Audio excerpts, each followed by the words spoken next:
Onward, Christian soldiers, marching as to war, with the cross of Jesus going on before. Christ the royal master leads against the foe, forward into battle, see his banners go. Onward, Christian soldiers, marching as to war, with the cross of Jesus going on before. Oh, for a faith that will not shrink, though pressed by every foe, that will not tremble on the brink of any earthly woe, that will not murmur or complain beneath a chastening rod, but in the hour of grief or pain will lean upon its God. A faith that shines more bright and clear when tempests rage without, that when in danger knows no fear, in darkness feels no doubt. Lord, give us such a faith as this, and then whatever may come, we'll taste and hear the hallowed bliss of an eternal home. A charge to keep I have, a God to glorify, a never-dying soul to save, and fitted for the sky, to serve the present age, my calling to fulfill. Oh, may it all my powers engage to do my Master's will. Arm me with jealous care, as in thy sight to live, and O thy servant, Lord, prepare a strict account to give. Help me to watch and pray, and on thyself rely. Assured if I my trust betray, I shall forever die. Rise up, O men of God, have done with lesser things. Give heart and mind and soul and strength to serve the King of Kings. Rise up, O men of God, his kingdom tarries long. Bring in the day of brotherhood and end the night of wrong. Rise up, O men of God, the church for you doth wait. Her strength unequal to her task, rise up and make her great. Lift high the cross of Christ, tread where his feet have trod. As brothers of the Son of Man, rise up, O men of God.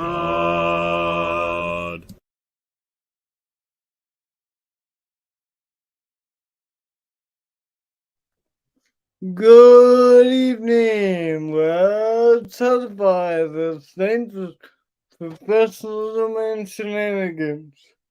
How y'all doing?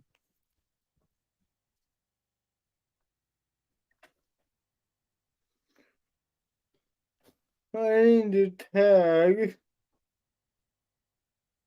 By the way, if you are listening, Levi, I do not have a charger.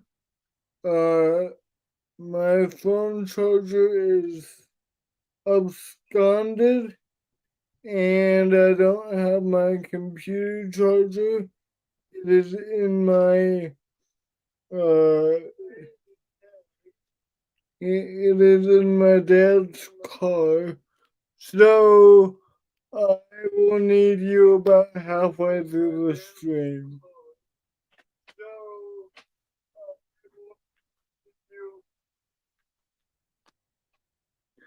Because I know I can't make it an hour. So we'll do the best we can.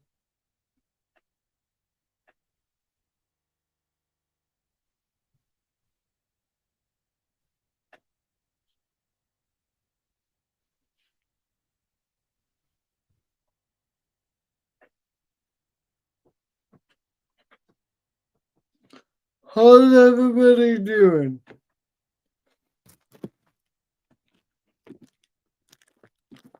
Hello, Teresa. How are you?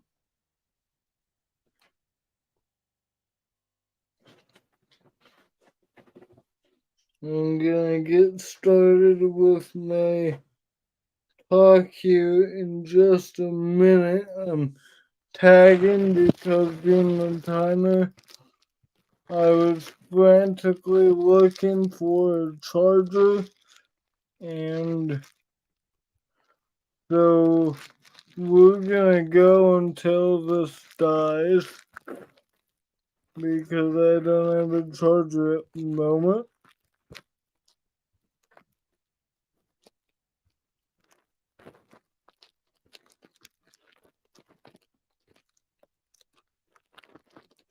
I will be giving a little bit of what at camp. I'll explain what I want to do in just a minute.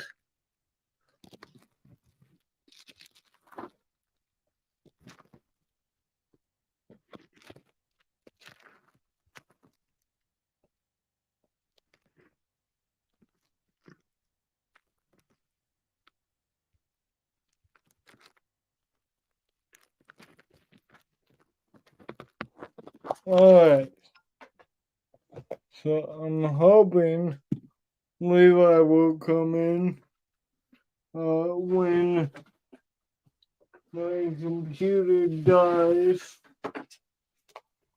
because apparently I don't know where it is. So tonight, what I want to do with you, for as much time as we have, we're on 29% here. What I want to do with you is for the first half hour, now 20 minutes, I want to talk to you about camp, what we did, and maybe pull up a few pictures from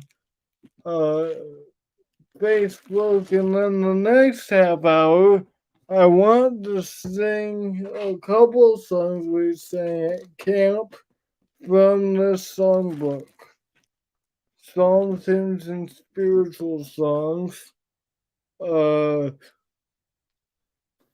And also from the Saltry, from Bradford. Our family was gracious enough to give me a copy. So, okay, that's where we're headed.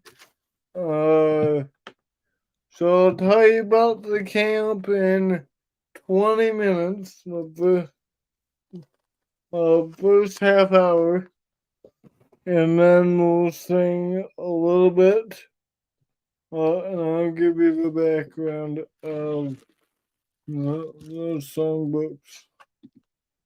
I don't know if we'll get all the way down here. Really stresses me out that I cannot find a charger. Oh well, we'll do our best. Hello, Heather. So about the camp, I am gonna, while we're talking,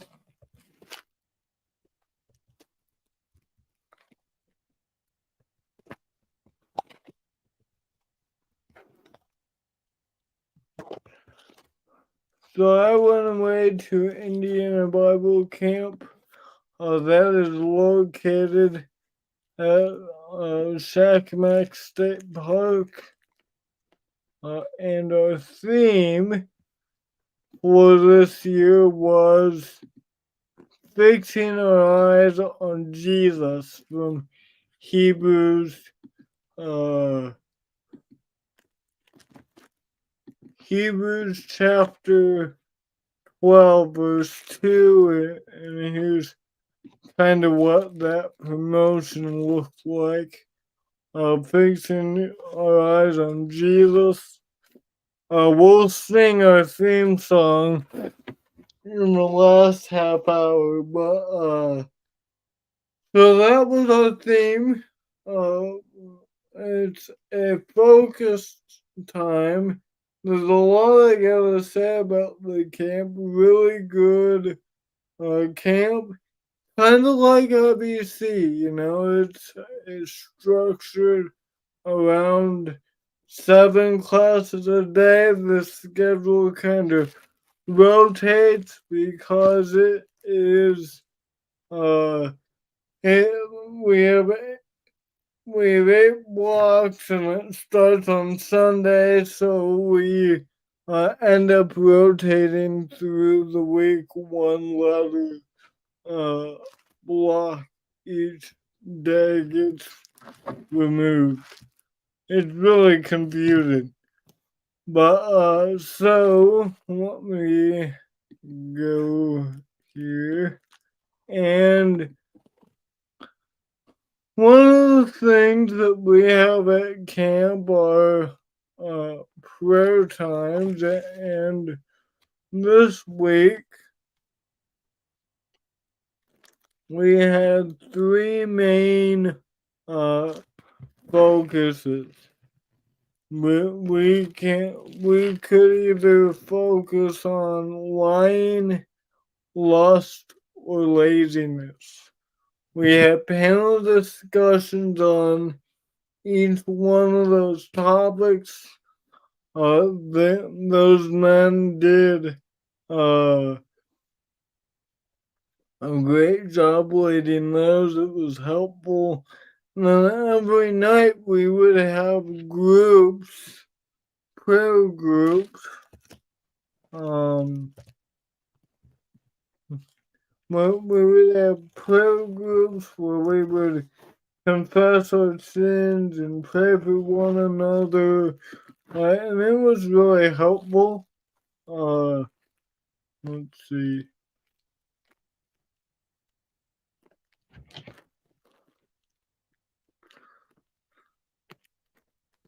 And so that was really helpful to know those guys' struggles, you know, and we would pray for each other. I feel like I have a deeper relationship with God after that week. So, hi Levi. Please be on standby because I have 27% and no charges in sight. So I don't know. Thank you. Or have O'Shea be on standby because I'm just gonna go until I drop.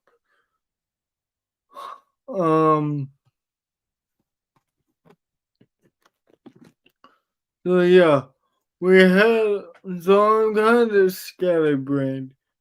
So we had programs that was helpful. A lot of I was in the Lust group, and so in the prayer time, our focus was on dealing with that. Other things got brought up in those discussions, but really sincere men who are dealing with struggles like pornography or uh, struggles like that, lust and lying and laziness. Also, we discuss family issues. We pray for each other there. Uh, and so I'm kind of just not going in order, no particular order. So I talked about the prayer time. We would have a singing. Uh,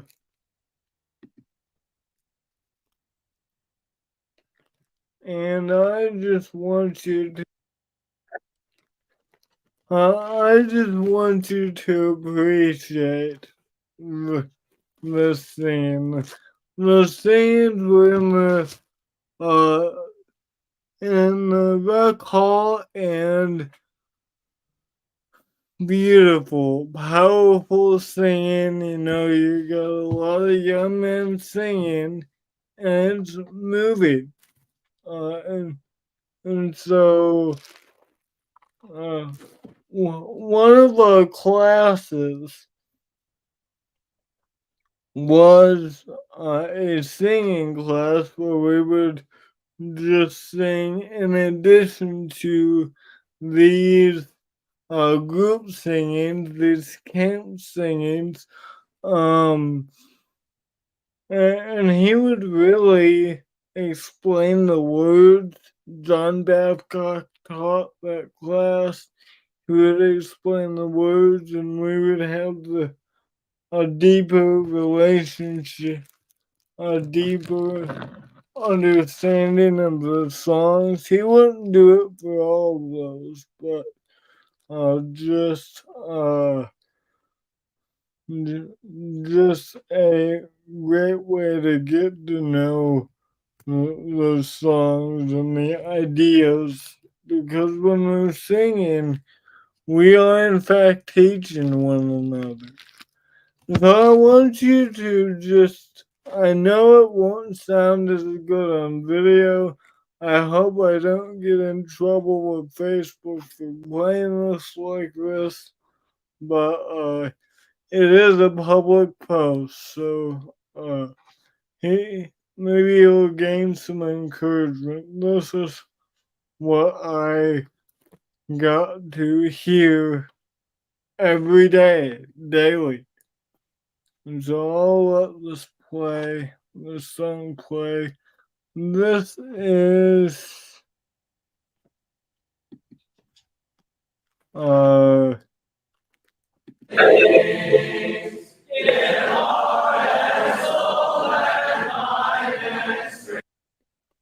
Rise Up, O Men of God.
So you could just imagine how encouraging that is to hear every day, especially getting to know these men.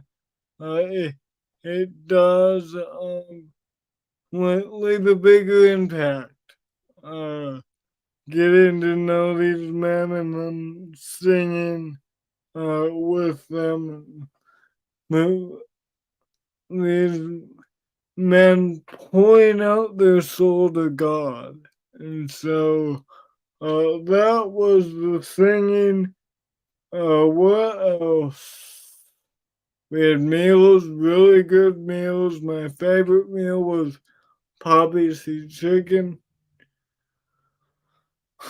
Really, uh, I mean, I'll tell you a little bit about the classes. So you can tell how scattered brain I am. But I'll tell you a little bit about the classes. So I took uh some classes like the Gospel in Genesis taught by a brother whose name is Jeff Smelser.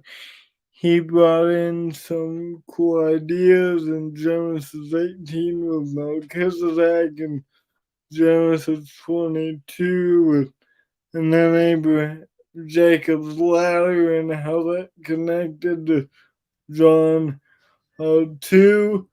Uh, it made me appreciate Genesis more in John 1. Uh, it moved fast. Something that was also really cool about that class and all the classes, they did a really good job connecting them. In previous years, they almost felt disjointed, but they were really overlapping. Like Galatians worked really well with what we were doing in the Gospel in Genesis because we were going to Galatians a lot. So that was an overlap. Uh, Jeremiah and Matthew. There was a class that I'm planning on teaching here. Probably a next year class. Uh, Faith in Sequence, a study of a logical study of the sequence of faith. What do we have to establish first before we can believe the other stuff, like the fact that there is a God? And then some overlap with what we've been doing in his eternal plan with that class, but it goes a lot deeper uh, than that. So that was a class. I had a class on Galatians, Jeremiah. I had the singing period, which was encouraging to me. What else? What else? I'm forgetting. Singing period, bunk time. Bunk time was my nap time every day. Uh, Boy, I needed that. Especially for me, camp wears me out. There was a really good class on the Psalms. We covered books 3 of the Psalms. Really helpful things there. I may do a lesson from the Psalm 88 this week for Robert times. Think it may be helpful. But there was a Psalms class helpful for me What other classes are there? Simon, uh, Jeremiah. I talked a little bit ago about Galatians.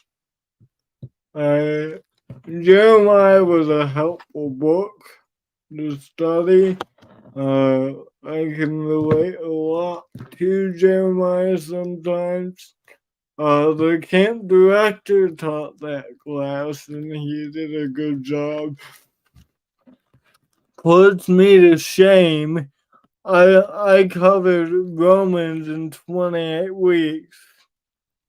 Uh, 16 chapters in 28 weeks. He covered 52 chapters in 5 days. So, but put it in perspective for me. Granted, we did skip a lot and we kind of hit the highlights, but he covered a lot of the text. He just talked through it. Of course, there were some things that you just couldn't get to.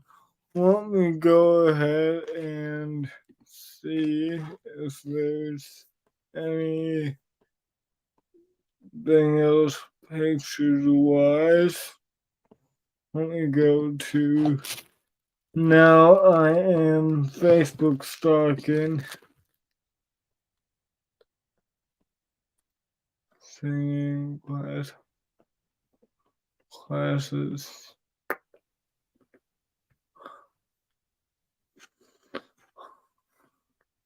Well, this is a class that I didn't have, but on the last day, instead of my bunk time, I said I wanted to be in a class I'd never heard this speaker before. And this was Joe Works' class, going through Matthew. And it was really helpful what he did the last week, the last day that I was in there. He started with Matthew chapter 28, 18 through 20, and he basically made the point that Matthew 28, 18 through 20 is a conclusion to the Gospel of Matthew. Go out, make disciples of all the nations, teaching and baptizing everybody. Go into all the nations. It's a conclusion. It's not a prelude to the book of Acts, although it is in some ways. But then he goes through, he went through, and it just amazed me how much emphasis you have throughout the gospel of Gentiles seeking Jesus and how much Jesus spoke to the Gentiles, kind of previewing this kingdom. It's not an abrupt statement in Matthew 20:18 through 20. It's a conclusion. And he showed that to be the case throughout his class. That was helpful to see. Levi, you got any specific questions for me? Aspects of camp I didn't touch on?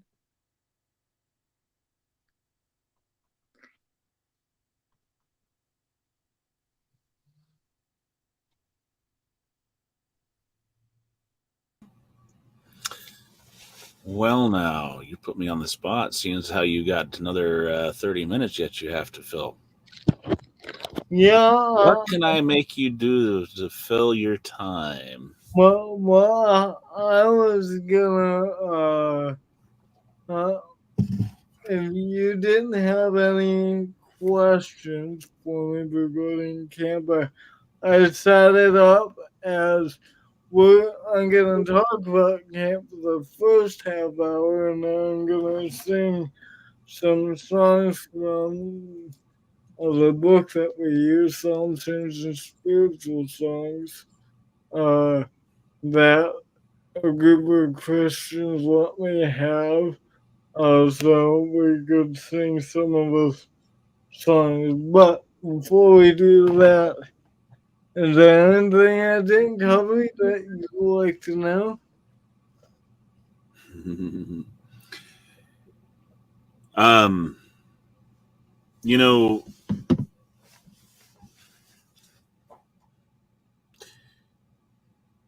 why why do we have camps? Uh, Good question. We have camps to teach the young men to edify ourselves, to edify each other, to encourage our primary reason, spiritual growth. And I don't have any true ulterior motive for asking that, other than, um, you know, basically I was raised and I went to camp. I think I went to camp as a counselor or as a camper two, maybe three times, and as a counselor twice. Um, but we can edify one another at home, at our home congregations. So some people may say camp is just a social club. How would you answer that? I would answer that by saying, uh, so let me say this. When you go to congregations, it's my experience. I'm in Michigan. The church is not, uh, the church is not that strong. And there's not a lot of teens. And so teens may feel, I sometimes feel I'm the only one. One of the purposes of a camp like this is one, to answer to remind ourselves that we're not the only ones that's young and trying to serve God. And two, there seems to not be a lot of focus on. Maybe it's because uh we're failing or something else is going on. Again, I'm just speaking of my experience. That's all I can do. But it's been my experience. You can ask somebody else. Uh, it's been my experience that there's not a lot of focus on the younger generation, and they are just. I feel like they're part of the church when they're baptized, but really they're not really part of the church. It's the adults, and then you get the teen class, and the only thing that changes, uh, and I'm not. Don't take this like I'm making some kind of blanket statement. This is just what I've observed, Levi.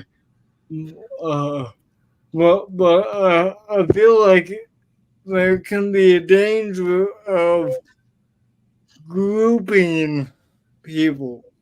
We have the church, and then we have the kids, and we have the uh, baptized teenagers that we teach to become a part of the church. That's how it seems. Camp is really good because they emphasize, and some congregations also emphasize, that now when you're baptized, you are a part of God's family. It's not churches for older people, and the young generation twiddles their thumbs until they get older. They're part of the church, but they have a lower position. No, camp, in my experience, opens my eyes to see the value that I have in the kingdom, and that's one of the emphasis that the teachers try and place at IBC. Like, you guys are leaders, you guys are the future, you guys are the future husbands, elders, leaders at the church, teachers, and you guys are not only the future, but you guys need to be doing that now. I think that's especially helpful. So I rambled a lot. Did I answer your question, or did I beat around it? Well, actually, to a degree, and you brought up another question, but I'm going to let you answer Teresa's first. $160. I think each camp is a little bit different. I mean, each camp has its own Yes. pay scale. Some camps you go for a week and it's like $70 or $80, $120. It just kind of depends upon the camp itself. Yeah, it depends. Like Camp Noah, uh, well, that can't cost a lot because we do more with athletics and there's more equipment involved there. That's like $250. That's a pricey camp. Uh, yeah, yes, we are live, Sam. Uh, Thankfully, somebody was somebody was able to pay for my camp because I'm not able to, and I just the donors just see so much value in the work that the camp does, and I do what I can to be an encouragement and make it worth it.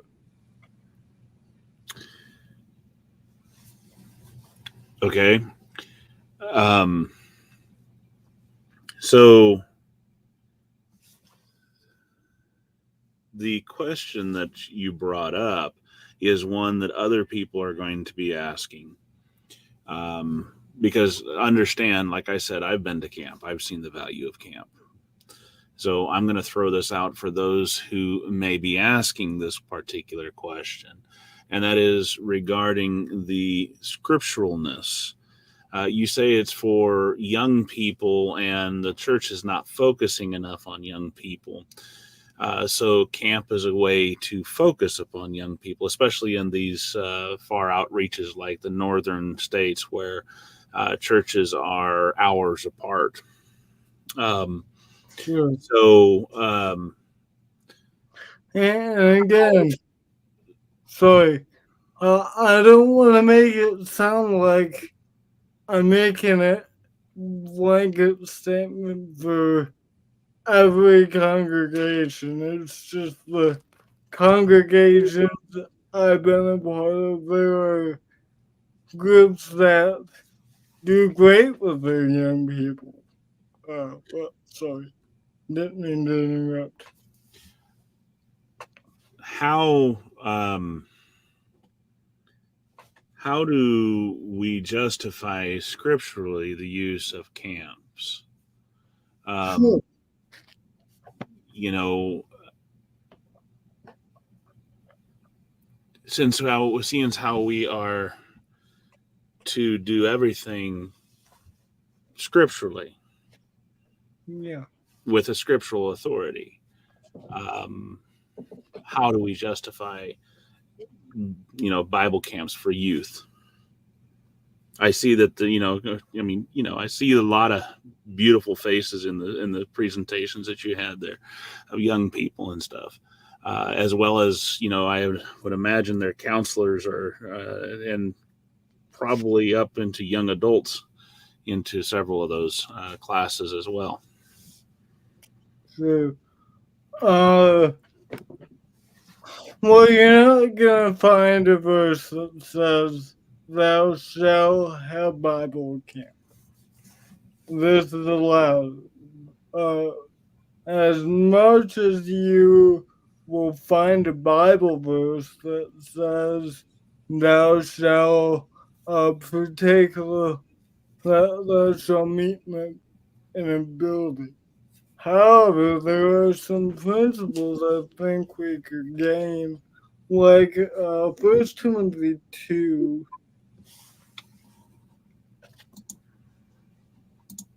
and I'm gonna be old school. I think it might save my battery also.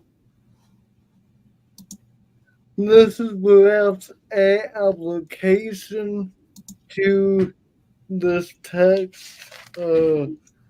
First Timothy 2. Nope. Second Timothy 2.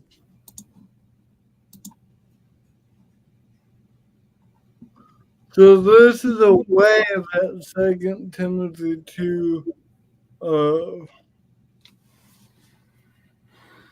gets done. I think one.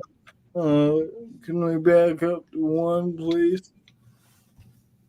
You therefore, my son, be strong in the grace that is in Jesus Christ, in Christ Jesus, and the things that you have heard from me among many witnesses, commit these to faithful men who will be able to teach others also. And so, those in the church, uh, the- and you have the pattern, the older women teach the younger women, verse 3, not the slanderers, teachers of what is good, homemakers. That's the purpose of the Dove Camp. Uh, Dove Camp is for the ladies. That's this week. It started tonight. We were last week, they're this week. Uh, poor girls have to go after us. I feel so bad. That's the verse 3 there. Uh, all the women likewise are to be reverent in behavior. For which chapter? Oh, I'm in Titus. Titus 2. Okay, thank you. Sorry. So as the years be things which are proper for sound doctrine, that the older men be sober, reverent, temperate, sound in faith, uh, Oops, that, there you go. that the older women likewise be, uh, the older women likewise that they be reverent in behavior, not slanderers, not given to much wine, etc. that they may admonish the young women to love their husbands, to love their children, be discreet, etc. And then you have the verse 6, you have likewise exhort the young men to be sober minded in all things, showing yourself to be pattern of who said, all right, Alicia, Little of good, distracted here. of good works doctrine, showing integrity, reverencing, incorruptibility, such speech that they may cannot be condemned, that one who is an opponent may be ashamed, having nothing evil to say of you. And if we go back to Second Timothy 2 and put those two texts together, what is that? Second Timothy 2? No, First Timothy 2. First Timothy 2, and we put that together. It was Second Timothy 2, you know. Oh, right, sorry. Wow. And these things that you've heard from me among many witnesses commit these to faithful men who will be able to teach others also. And so that's part of a pattern that can be implying Second Timothy 2 to Titus 2. You can imply that the older man to teach the younger man. That's who's going to be urging them. The Second Timothy 2 actually spelled it out. I thought there was a better. There's a text that I'm missing here. You've got the Second Timothy 2, but I think there was. Is it one in? Let's see here. Second Timothy 3 is the God breathed. Because there's a passage that says the older men are to teach the younger, and the younger women are to teach the older women are to teach the younger women these things.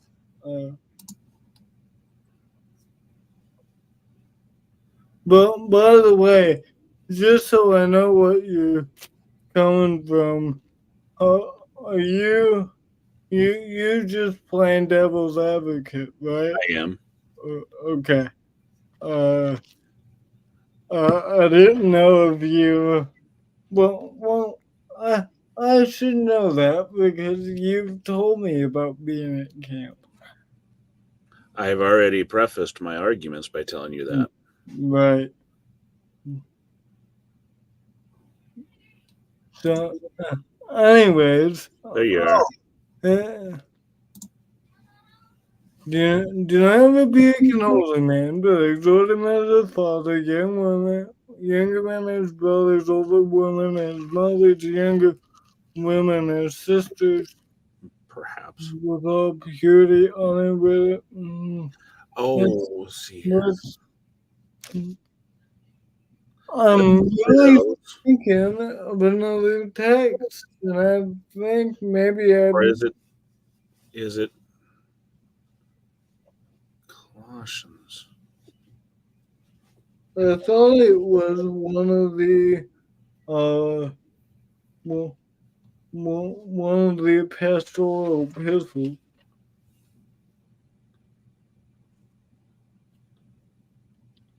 You know the text I'm thinking of, right? That I think it actually lays out the saying older men teach Well, the you've already done the one in Titus, which is where a lot of that is. But I think If I remember correctly, I believe in our Living Faithful, we touched on that in Colossians. Okay. Hmm. Here's the adorning. Let me. Yeah, let's check Colossians.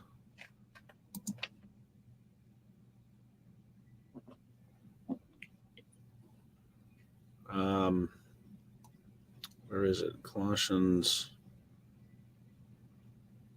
Gaming text here. The point I was gonna make when we actually found the text, because I know that even in the text there that we talked about, I don't believe that it's limited to four walls on Sunday morning, or else there could never be a Bible study ever, and we could not, except Sundays and Wednesdays, and Aquila and Priscilla would be wrong, and the Great Commission would be a lot more limited than it is in Matthew chapter 10. But is that did I give a satisfactory answer?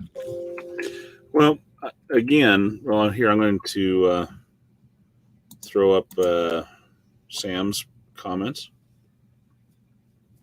Camp is okay if it is used occasion when observe the scriptures to assemble as the fellowship. My question, can somebody misuse camping for purpose and sometimes has promoting people that one individual can be left out? Well, certainly, Sam. Like anything, it can be misused.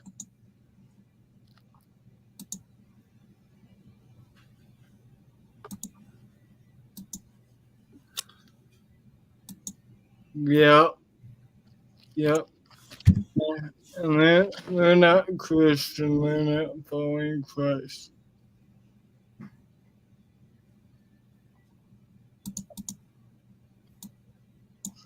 No, I think broadly speaking, Matthew 28:18-20 will cover Bible camps as authorized because it just says go.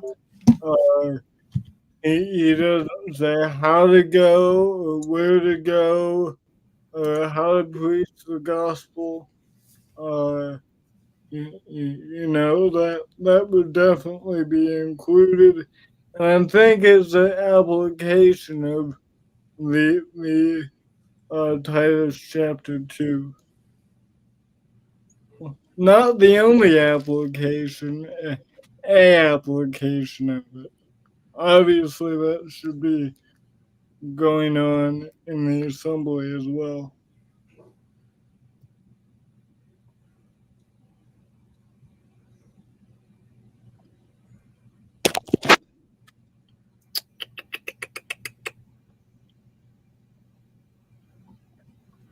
Um,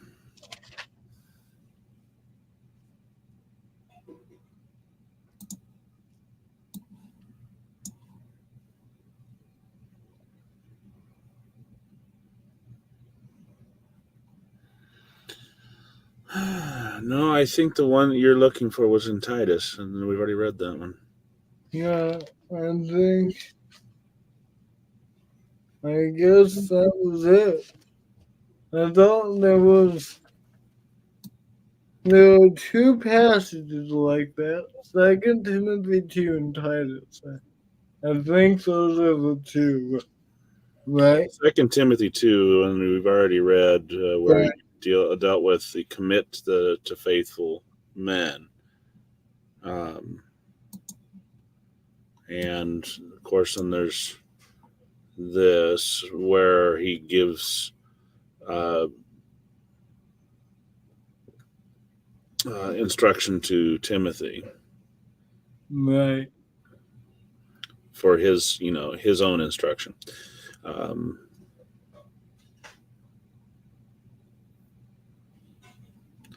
to flee lustful yes, and all that stuff. Um, Lustful lust. Lustful yes, yes.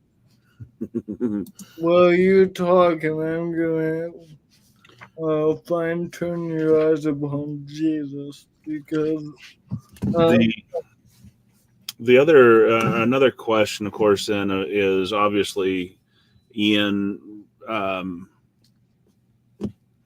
regards to that, the scripturalness. Okay, yes, but people will. How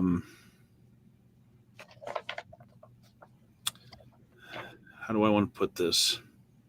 Sam's already kind of touched on it. Wouldn't it, or isn't it? Okay, let me ask you this: in regards to the camp,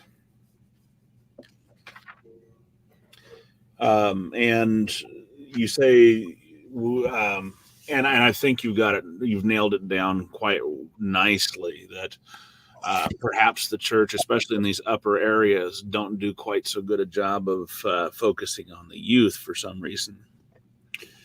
Um, First off,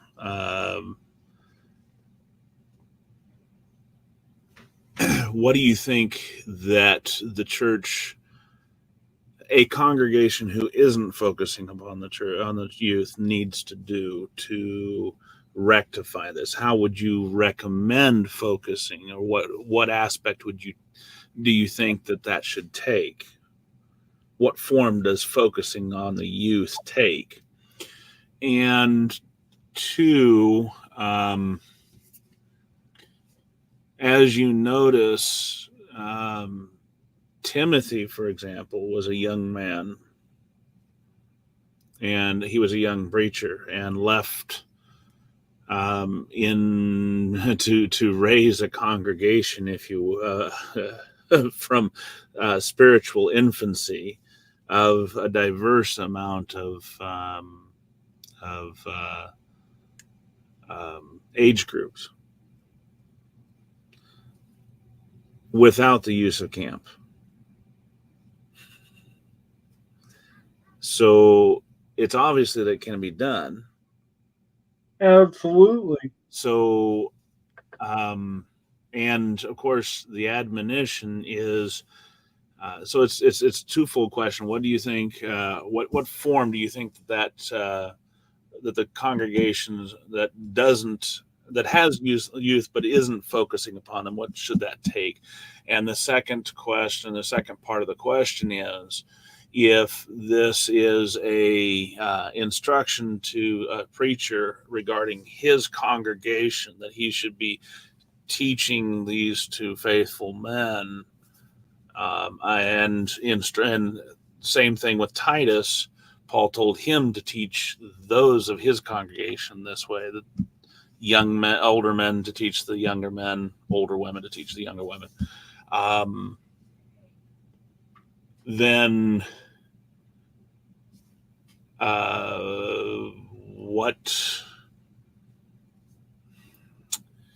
what do we? Uh, I guess it comes back to what do we do about that? So, again, in regard to the first question, it's how can we focus more on the youth? Uh, do we need more youth camps? Do we need more Bible camps? Is that now? I don't think Bible camps are the work of the church. I believe they're the work of an individual. But that's a separate issue. But how can churches focus on the youth more? I don't know. It's a, let me just say this. I think we spent a lot of time focusing on issues that people, uh, involve the older members, um, that the younger members get, uh, the youth gets discouraged. And maybe one uh, simple solution is to have them more involved, encourage them to lead singing or on a Sunday morning or Wednesday night and encourage them to lead, uh, encourage them to give talks, maybe have some classes on how to be a man, how to lead the family, how to give talks, and just kind of coach them along. I think that would, because the men and women are the next generation. So I think the biggest thing we could do is get them involved, have them serve in whatever capacity they can serve, teach them what service in the kingdom is like. Don't just talk about how you need to preach. Get them involved in preaching. If the preacher goes door knocking, take a uh, few of the teams with you so that they can experience. You know, I think that's super helpful when Jim Watson has said, "Hey, I'm gonna go visit a member today. You want to come join me?" I mean, I feel included, you know. So that's part of the question. Now, part two, please. I can't remember part two. I talk too much. Well, part two was seeing how the instruction to Paul or to Titus and Timothy, young preachers, um, to was to commit these to men of their congregation. How and they obviously did it without camps. How do we, in like manner, do that? Um, and you kind of have already, to some degree, answered that by getting the youth involved. Um, do you have any other thoughts on that matter? I'm not trying to make camps obsolete, but rather, like I'm saying, we have an epidemic of young people leaving the church. And, you have a whole bunch of people out there trying to figure out why. Um, One of the things I think that older generations have a trouble are struggling with is the idea that we have to cater to the youth. So, And is that what you're saying when you say that congregations are not focusing on the youth? not at all. Uh, you know, I think there's a healthy balance. Uh, we need to, well, and I'm getting You didn't in. know this was going to turn into an interview, did you? By the way, I have 13% no charger. Uh, so, uh, so, I think there's a balance. We need to raise up the next generation while maintaining the current generation. Is that a good way to say that? uh, what the that I'm long-winded. Yeah, yeah. Uh, we well, like Paul e- even in Timothy, when Paul is instructing Titus, he is coaching. Nope, stop. When instructing Timothy. In Yeah, Timothy, when Paul is instructing Timothy, not in Timothy when Paul is instructing Titus. yeah. In Timothy, when Paul's instructing Timothy, or when Paul's instructing Titus and Titus, it's a balance, right? He's mentoring him so that younger man can influence the congregation.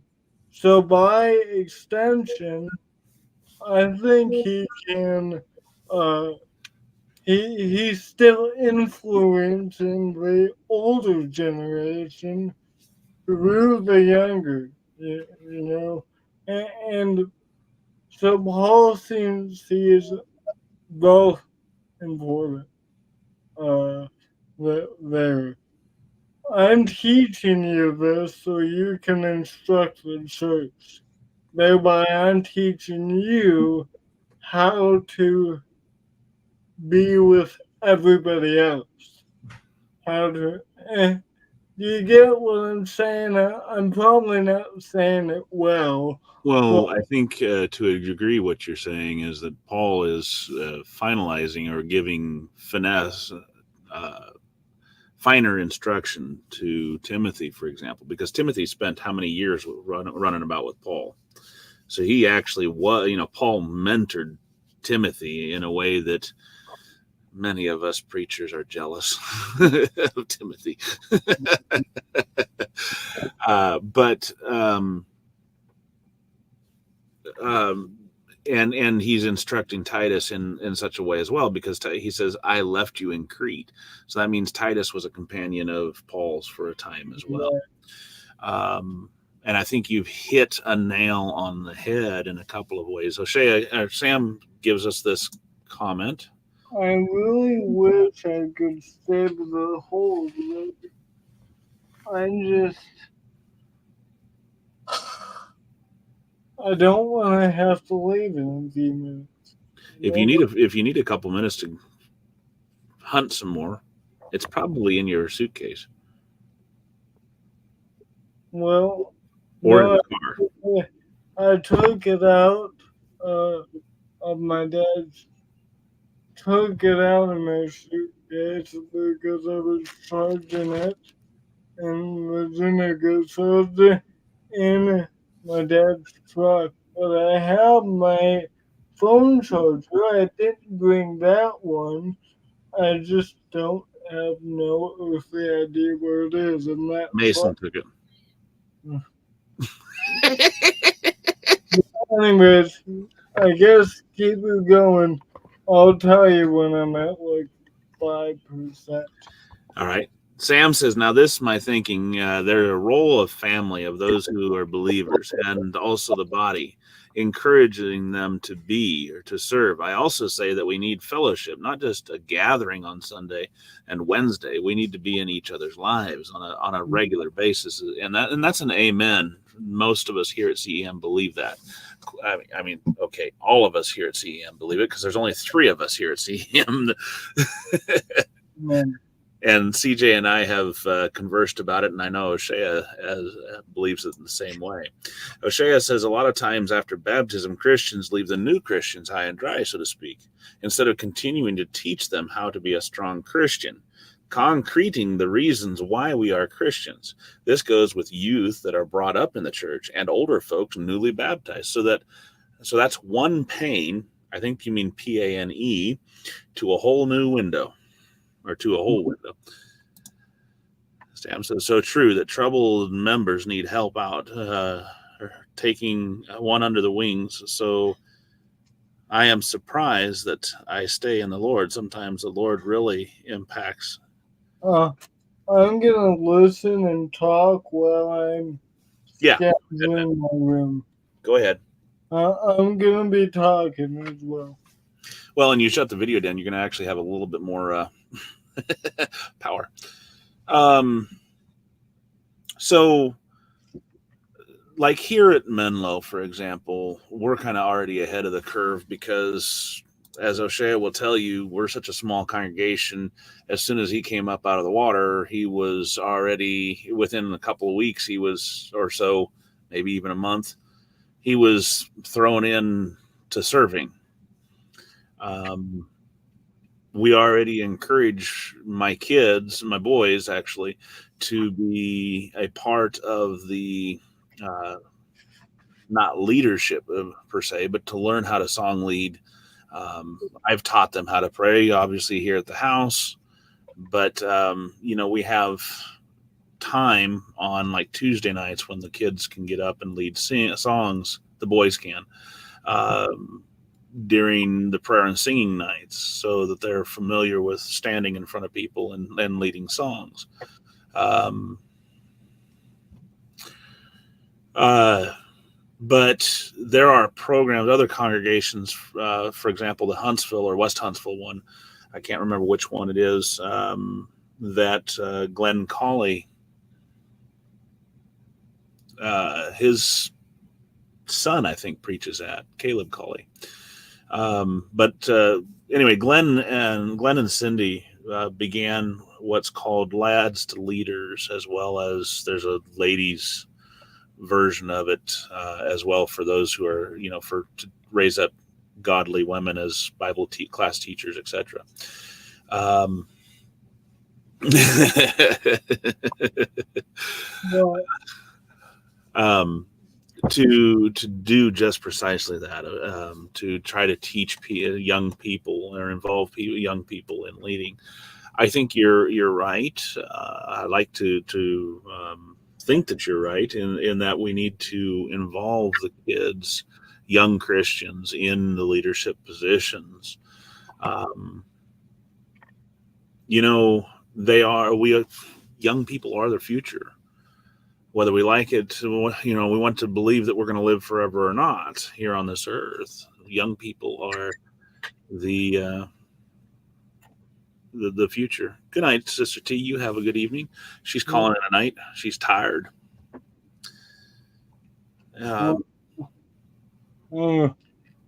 before you go, do you want to hear a theme song? It's one verse. Go ahead. I'll let you go ahead and do that, CJ. I'll sing it now and sing it at the end. Turn your eyes upon Jesus. Look full in his wonderful face. And the things of earth will go strangely dim in the light of his glory and grace.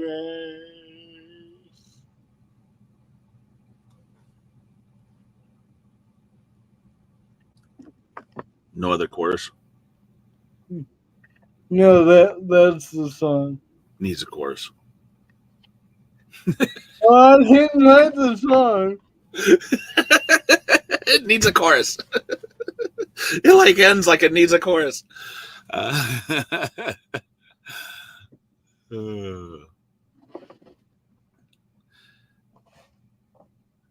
Gonna have to send me the lyrics and stuff for that one.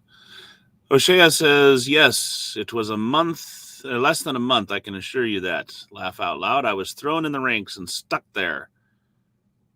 Good, that's what young people should be. Laugh out loud, which is good. I'm thankful for it. Well, it doesn't always prevent people from slipping, but it does help. It helps a lot because it helps young people to learn to have a place.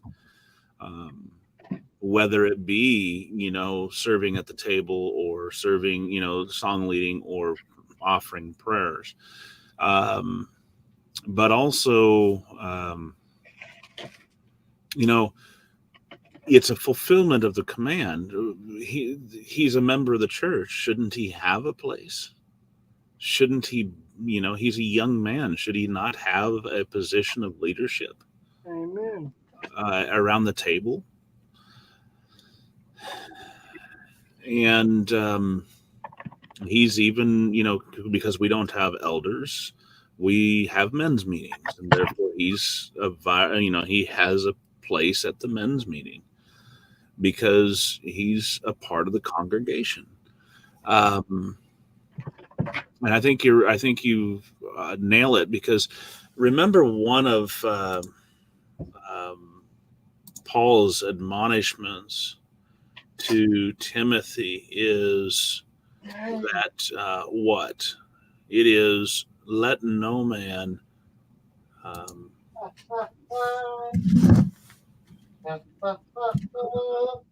I have found my charger. Oh, I want to plug it in now. and there is no one stopping you. Sorry. 1 Timothy 4:12, let no one despise your youth, but be an example to the believers in word and conduct, in love and spirit and faith and purity. So,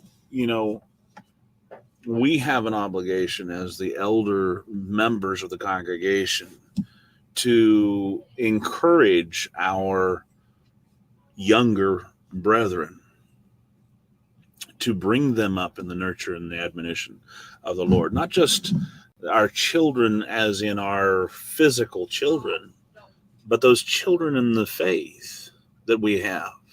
And I think we forget, or we fail to look at it as this: those that we have brought into the fold or helped to bring into the fold. Yes, it was God that they answered his call. It was God that saved them.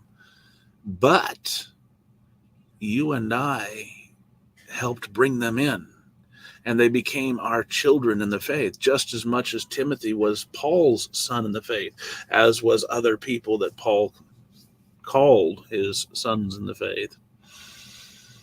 And so we have a duty to bring them up in the nurture and the admonition of the Lord. And you already referenced Titus chapter 2, where the things which are proper for sound doctrine we are to speak. These are proper for sound doctrine. Older men. Reba says that's not the whole song. It's in the songbook. Which songbook, Reba? Gray? And what number? I think you have the gray. Of course, you might have the maroon. I have a new book that you don't have. Hee hee. Yes, but Reba has a songbook that I think she and I do have. Yay. And what charge? That the older men be sober, reverent, temperate. See, the older men this is sound doctrine. Older men, be sober, be reverent, be temperate, be sound in the faith, be love, be patient. Older women, this is sound doctrine for you. They be reverent in behavior, not slanders, not given to much wine, teachers of good things, that they admonish the young women to love their husbands, to love their children, to be discreet, to be chaste, to be homemakers, to be good, to be obedient to their own husbands, that the word of God may not be blasphemed. In the same manner, exhort the young men to be sober-minded in all things, showing yourself to be a pattern of good works. You're right. What? Oh, I know what it is. Okay. So likewise, exhort the young men. No, you are right about the older men teach the younger. I think. Why did you think I was wrong? No, there. I was thinking that this was it. Did it? Okay.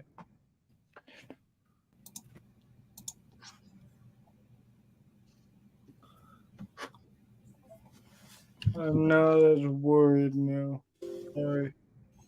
I was frantic. No.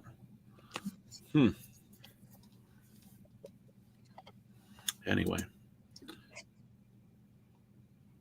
why did I go there? I don't know. I did though. The you know this is our duty to raise these people to speak in sound doctrine this way. And like Sam says, we're not called to sit. Songs of Faith and Praise, number 276.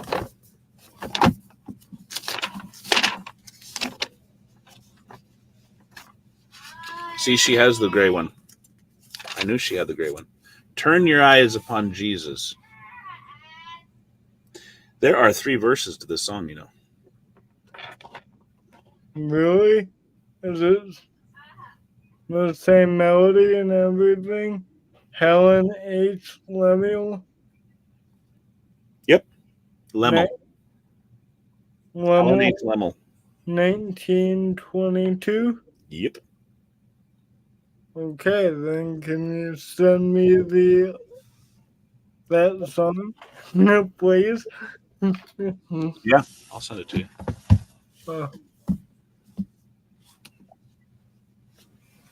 O soul, are you weary and troubled? No light in the darkness you see. There's a light for a look at the Savior, and life more abundant and free. Turn your eyes upon Jesus, look full in his wonderful face, and the things of earth will grow strangely dim in the light of his glory and grace. Interesting. Through death into life everlasting, he passed, and we follow him there. Over us sin no more hath dominion, for more than conquerors we are. Why is it? I'm so confused. That's verse 2. Verse 3. His word shall not fail you. He promised, believe him and all will be well. Then go to a world that is dying, his perfect salvation to tell. Interesting. I've never heard the verses of this song then. It's only turn your eyes upon Jesus, look full in his wonderful place, and the things of earth will go strangely dim in the light of his glory and grace. For medley, use the refrain only, is the instruction. Maybe it's a medley in here. So they only use the chorus. The aspiration medley includes more precious than silver, Lord, I want to love you more. Oh Lord, you are beautiful. Turn your eyes upon Jesus. Interesting. Well, I like it because in this book, it's a short, quick idea. Although I wouldn't be opposed to learning the verses to this. Yeah, I'll have to learn this one. But since we're not on a time crunch and charging, so where were we in the interview? Did I answer everything? We were discussing ideas about how to turn the youth, or how to keep the youth, or how to change a congregation from not focusing on the youth. The unfortunate side effect of camp is all too many camps have become nothing more than social clubs. The Bible camp that I went to became a social club. It basically is where it had very conservative values, and I'm talking of in regard to the church, spiritually conservative values.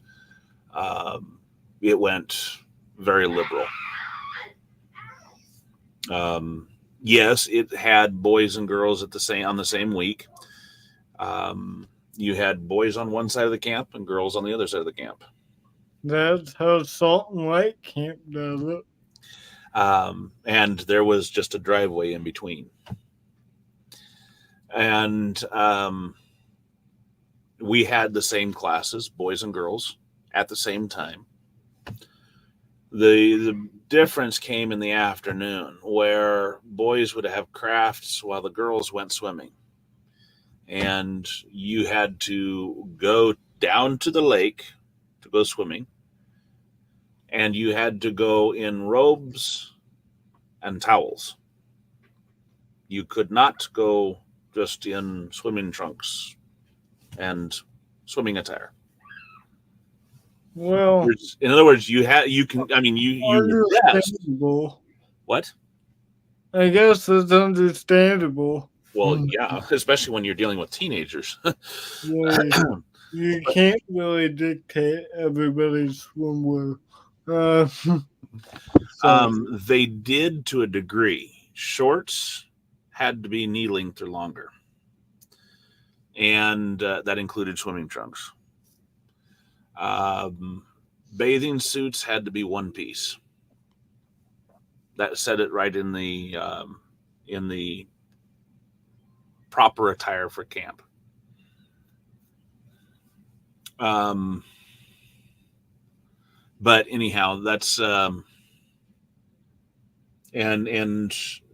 I mean, they had lists. They had a list for what to bring. They had a list of what was not acceptable. They had a list of clothing that you were, basically what the standard for clothing, what was modest dress, in other words. Um, and they included what activities were going to take place and that type of thing. But uh, they went very liberal on pretty much everything. As far as I know, they still, and I still get notifications from them in the mail. Um, Last I knew, I believe they still um, have separate bathing facilities. Not bathing facilities, but I mean, swimming times. And yes, they do have separate bathing facilities. But anyway, I would hope so. but many kids that have gone to camp have come away with lesser faith than a greater faith. And that's what the terrible thing is. When I went there, we had a few baptisms. And it doesn't, I don't hear of that anymore. I don't hear of a lot of baptisms. I don't hear of a lot of, I don't hear a lot of good stories coming from there. Now, that being said, there are other camps, but there's only one in the state of Iowa. And there's only one, I mean, then there's one close in Missouri, and I think there's one in the middle of Nebraska. Right. So it's like to get to a Bible camp, it's a huge investment. Just like you had to drive all the way down into Indiana or over into Ohio or something like, or where Right. to get to the Bible camps. It's not an easy investment of time. It's not an easy investment of, at all to get there. So what can we do? Youth camps, by the way, or youth groups are. I have long held the position youth groups are a no-no. Lock-ins are an absolute no-no. But that's just a terrible idea. Do not lock a whole bunch of teenagers into a church building or any other building for that matter under the supervision of a couple of adults. Ain't gonna work. Can I say something about the? I don't know. Can you? May I say something about the unspiritual focus of camp sometimes? I don't care. This is this is open. So go ahead. I'm not going So, to stop you. so this is not what I experienced because I haven't been to those types of camps. I mean, Camp Noah is uh, closer to a more fun camp, but it's still got uh, a talk in the morning, a Bible class, and cabin devos. It's not as expensive, and I think that's fine. It's a time and place, but I don't think if you were to go to IBC, you would describe it as one of those camps. I mean, Well, obviously, not every camp's going to be the same way. Just like not all churches are right. not focusing on the youth. You Um, mean what are you talking? I'm gonna. Uh, I'm not trying to argue with you, but no, I know you're trying to defend ABC. And, just no, just so we know, just so it's out there, I'm gonna go get my folder that has the camp schedule, just so you can get, just so everybody can get a gist of what uh that camp's about. Now, I'm not defending all camps. I'm I understand. defending what I've been through, you know. I used to have my schedule from our camp way back in the 90s. I ran across it probably a year ago. That's I can't believe I still kept that. Oh, I'll be right back. Okay. It's Sam done. says I would encourage maybe a few members to get camp together for some weekends on private, maybe get more out of it. Well, and that's another thing is perhaps as a means to an end, have some of the younger groups or younger families get together on a weekend and have a kind of a kind of a camp. Um, and that's a possibility. Now, again, the problem is, Sam, just like over there where you're at in the Philippines, over here in America, or in Iowa, in Michigan, in Wisconsin, and most of the northern states, especially in the further west you go, Yeah. um, our congregations are so spread out that you're not going to have a a bunch of younger member families. You'll be blessed if you have one family that has young members, unless you're in cities. Um,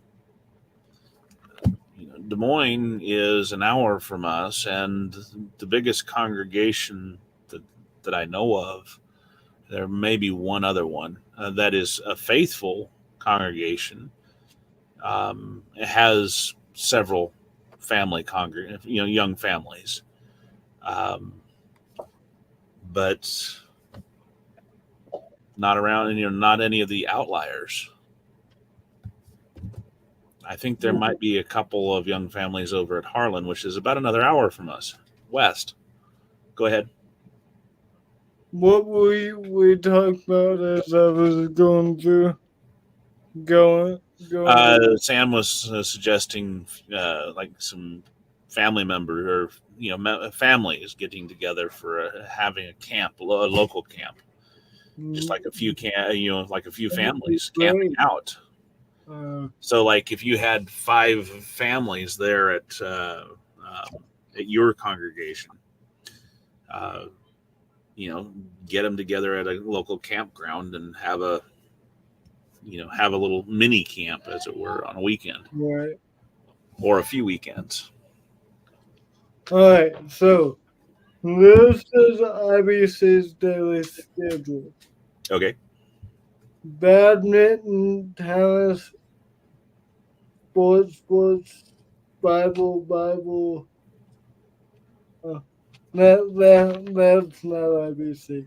Uh, so so I could tell that because you didn't have any schedule there. so 8 o'clock, a voluntary prayer and revival call before uh wake up. 8:20, wake How up. did that happen? What? How did you have a prayer before you woke up? Well, people can wake up at 8 if they want to pray in the wake call. I was a heathen and slept till 8:20. I'll just make that clear. 8:30, uh, breakfast. And 8:20 wake up. 8:30 breakfast. Periods 1 through 4, classes 1 through 4 take up 9:15 to 12:45. And then we have 1 to 12:45. Periods 5 and 6 take up 1:45 to 3:20. Then we have a singing from 3:30 to 4:10. Then we have sports from 4:10 to 5:55. Really big free time. And then you have period 7 from uh 7:10 to 7:55. 8 o'clock prayer time. 8:45 the evening program, which would include uh, either special topics like sexual purity or lying or lust or lying, lust, or laziness. We could sign up for each one, and uh, that was Monday and Tuesday. Wednesday we had free time. Thursday we had extra cabin time, and what that cabin time was really praying for each other in the cabin, confessing our sins, and praying for one another, getting help. Uh, then you have Monday through Wednesday at 9:30 free time. Obviously Thursday cabin time took up that. And then 10 o'clock cabin time, 11 o'clock lights out. So from 9:15 to 12:45 we got 4 classes. From 1:45 to 3:20 we had 2 classes. And then from 7:10 to 7:55 you have period 7. And so, well, so can you see why I'm in defense of IBC here? Oh yeah. Here, the schedule is very spiritual focused. In reality, you have 4:10 to 5:55, so like 2.5 hours of sports time, and uh, not 5:10. Well, not 2.5 hours. 1 hour and 45 minutes. There we go. From when? 4:10 to 5:55. Yeah. 45 minutes, and then To 4:10 to 5:55 is an hour and 45 minutes. right. You said 45 minutes. Well, I said, and then 45, 30 minutes of free time Monday through Wednesday, right before cabin time. So really, out of 8:20 to 11, we have 2 hours and 20 minutes of free time a day. And the rest is either divided up by eating or classes and prayer time. Sam, if you come here in November, you're not going to get me to go anywhere into any mountains. And furthermore, the mountains that you're talking about, they are far away. Iowa doesn't have mountains. We just have hills. Some tall hills, but just hills. So, Reba, how true you are. yeah, well, that's not. I guess it's not really a camp where I go because we have AC in our cabin. So, Yeah. anyway, You got so, AC in your cabins? yes, I'm thankful because Salt Camp isn't that lucky. Yeah, we didn't have AC in our cabins. We I didn't even have fans in our cabins. put it in perspective. The only time I took off a hoodie was sports time when I was outside because all the classes were in cabins. Uh, anyway, so uh, that's my defense for IBC. I'm not defending all camps. I'm defending the camps. No, it's your experience at IBC. It's not actually even a defense of IBC. It's showing what your time away from us here was, and it was a good time. I mean, it sounds like an excellent time. How about you sing your theme song one more time, and then we're going to go ahead and get up on out of here because we've almost been 2 hours at it. So sorry, I could talk about camp. No, you couldn't because you were floundering. You were only going to talk for 30 minutes until you had me come in.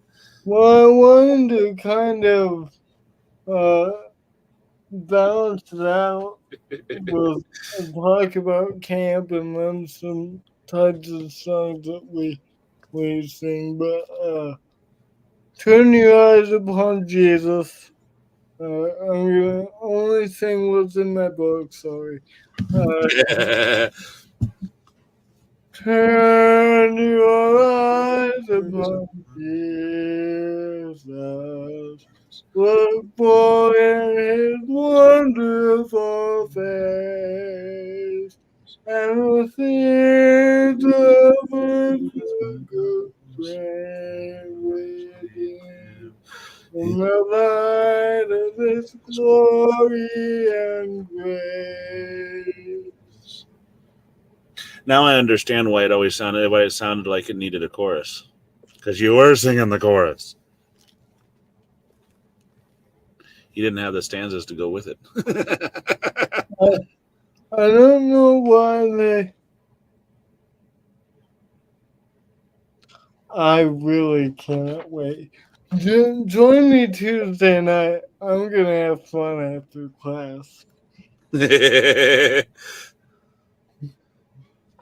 I'm gonna pick some songs that. Oh yeah, I guess I could plug this before I go.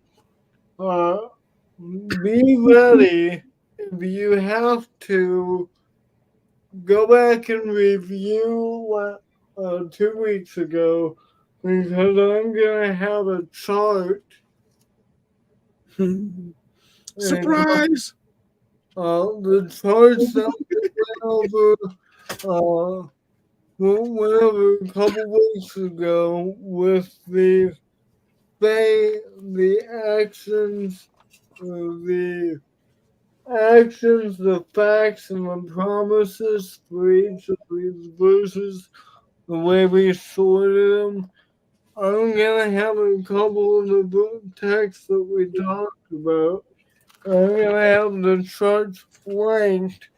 And you're gonna have to tell me the actions, the facts that you learn from this version of promises. That'll Bossy.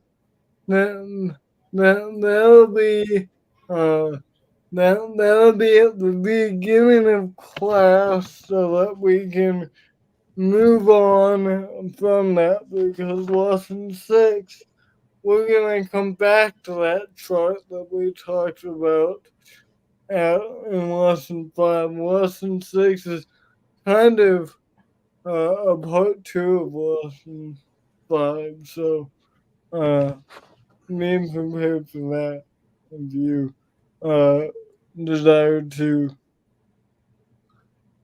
Well, thank you all for being here. It's been fun to talk about camp and uh, my time away. Glad to be back. Thankful for Levi covering for me. You didn't shut your phone notifications down. Have you been so long away? But thank you all. It's been too long. Oh boy. Yeah, I got to. I remember my phone charger isn't sufficient to work against my Mac, so I'm gonna have to close my Mac and let this charge, and then let my phone charge, because it's at 7 again. Then thank you all for being here. And remember at CEM, we want to do 3 things. And I hope this has encouraged you to uh, greater service and to think about the young people. Sorry, we want to glorify God and the part of the saints and answer any spiritual questions you might have. And number 4, we want CJ to be quiet. He must have went to public school because he didn't figure out how to count. 3 is not 4, and 4 is not the new 3. Good to have you back, CJ. I had roast beef, mashed potatoes, homemade gravy, homemade mashed potatoes too, by the way, and a home cooked, home raised roast beef for lunch today. Mm-hmm. Mm-hmm. So you can go ahead and take your what was that again, and eat it yourself because I'm not jealous. Taco Bell. Taco Bell. Yo quiero Taco Bell. Notice how quietly I said Taco Bell. I'm ashamed of it. I love Taco Bell. It's my favorite taco place. I went to Qdoba today. No, that's beside the point. We gotta end the stream. Take it Yes, away.